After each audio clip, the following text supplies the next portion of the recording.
Bienvenue dans cette vidéo, 5 minutes pour comprendre l'obésité. Au sommaire, la définition, les valeurs normales, les mécanismes physiopathologiques, les facteurs du déséquilibre, les cas d'obésité secondaire et la prise en charge diagnostique, diététique et chirurgicale.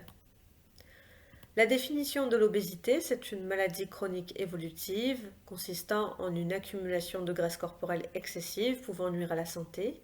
Il en existe deux types, androïde ou gynoïde.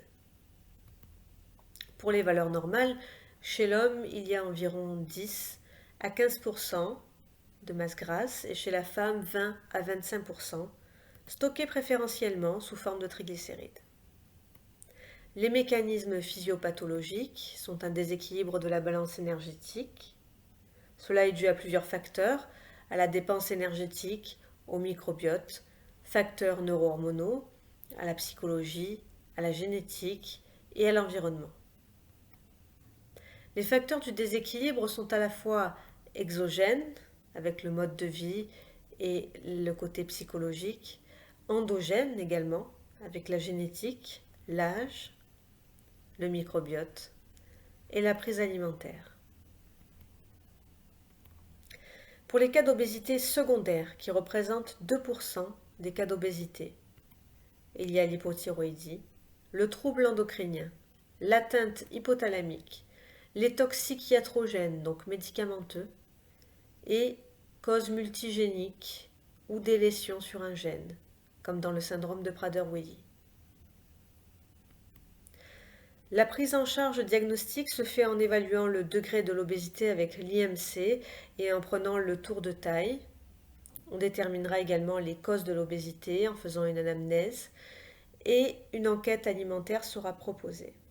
Enfin, des examens complémentaires peuvent être faits en cas de suspicion d'obésité secondaire, mais aussi en cas de complications. Pour la prise en charge diététique, eh bien, elle est à adapter selon le cas, selon la personne, ses antécédents, sa prise éventuelle de médicaments, si elle a déjà essayé d'autres régimes. Très souvent, on dit que l'on fait un régime hypocalorique et hyperprotéiné, mais attention, on ne peut pas généraliser. La prise en charge chirurgicale est très lourde. Il y a d'abord l'anneau, quand l'IMC est entre 35 et 40. Il y a cependant peu de risques de carence comparé aux autres opérations. La slip, quant à elle, est plus lourde, quand l'IMC est d'environ 40 et qu'il y a des comorbidités comme le diabète de type 2. Enfin, le bypass, opération très lourde quand l'IMC est au-delà de 45 et qu'il y a des comorbidités. Beaucoup de carences et d'effets secondaires seront ressentis par le patient comme le dumping syndrome, des inconforts digestifs. La personne sera supplémentée à vie en vitamines. Je vous remercie pour cette vidéo et à bientôt pour une prochaine vidéo sur les maladies métaboliques.